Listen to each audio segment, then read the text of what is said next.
Hala, VNC magpa-DNA. Para sa ikatatahimik ng mga basher. At kuya ni VNC pumalag na rin. Isang mapagpalang araw sa inyong lahat mga kalingap, sanay hindi nyo po makalimutan na mag-like sa video na ito. At paunawa tapusin muna ang kabuuhan ng video na ito mga kalingap at para malaman ang nilalaman nito. At maraming salamat po mga kalingap sa pagpatuloy na pagsuporta lalo na kay Kuya Val Santos Matubang at kay Ate Edna Vlogs at Kalingap Rab, salamat po. VNC sa ilalim sa DNA test, para mapatunayan at magkaalaman na sa totoo. At kuya ni VNC pumalag na rin, dahil hindi rin nakaligtas.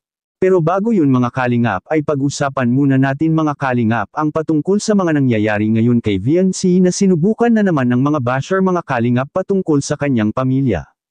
Nagbabala si Kuya Val mga kalingap na kung may mambabash kay VNC na hindi maganda at kapag below the belt na ay magkakasuan niya si Kuya Val alang-alang sa kapakanan ni VNC.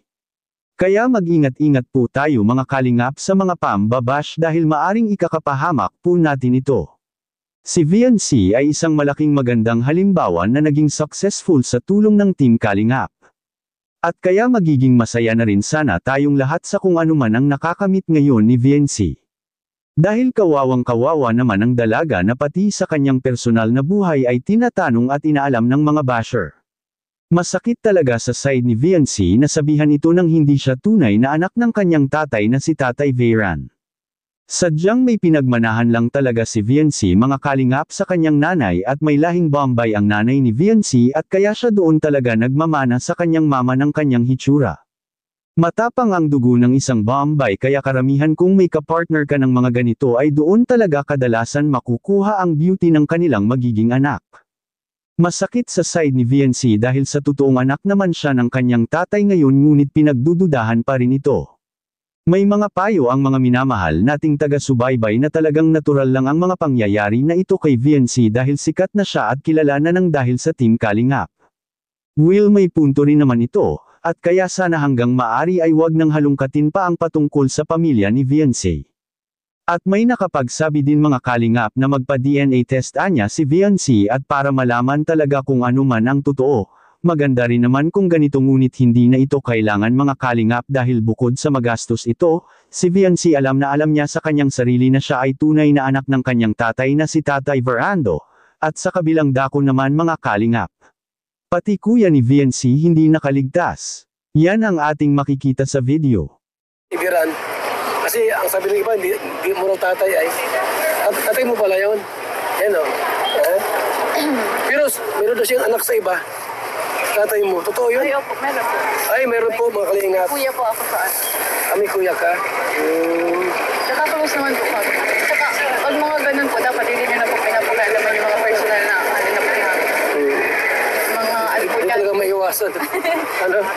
Sikat ka na kasi ay. Ang artista ka rin kasi, pagkagaya may mga issue. Kay pamilya, inahalungkat nila. Kaya mga kuya ba? Ano? Pero ready ka naman sa gayon na pati buhay inahalungkat nila. Opo, pero ano, dapat po talaga malakas ang loob pag ano, dito po kung may sa social media. Baka naman pagka tinira ang peris mo, aayaw ka na sa kalingap. Ay, hindi po kuya.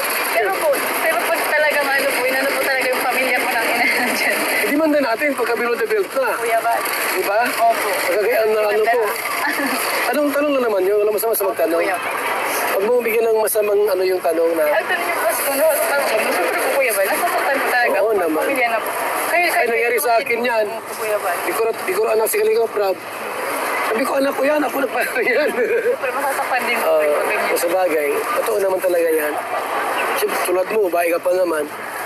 Pero, ano yan, gawin mong parang challenge na rin sa buhay mo. Na, siyempre, sumisikat ka na, marami na nakakilala sa'yo. Sa inyong lugar ba doon sa Masalong-Salong, kilala ka ba doon na Kalingap Angels? Kilala ka na doon? Anong sabi nila, yung mga...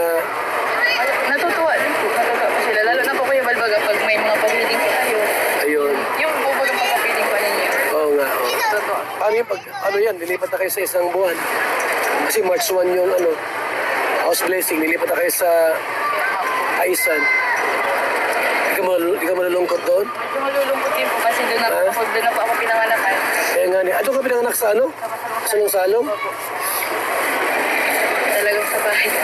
Namula ka, Biancy, ah. Naiyak po ako, Kuya Balay. Ha? Bakit ka umiyak? Biancy, kaya mo na yung mga tanong. Minsan pagka pamilya ang binabanatan sa atin, Kaya nga. mga tanong, okay, ang gawin mo lang, sagutin mo na lang sila ng ano. Huwag ka masyadong apektado. Kung may mga tanong sila, sagutin mo na lang. Ng, Pero minsan yung dapat hayaan na lang po natin. kung hindi naman totoo, ay huwag mong pansinin. Alam ko kayo dyan. Pero talagang tatay mo talaga si ano, Binirando. Kuya Balay, hindi ka di po Hindi ba na ako ha? Kasi sinabi naman ng tatay mo na anak ka talaga niya.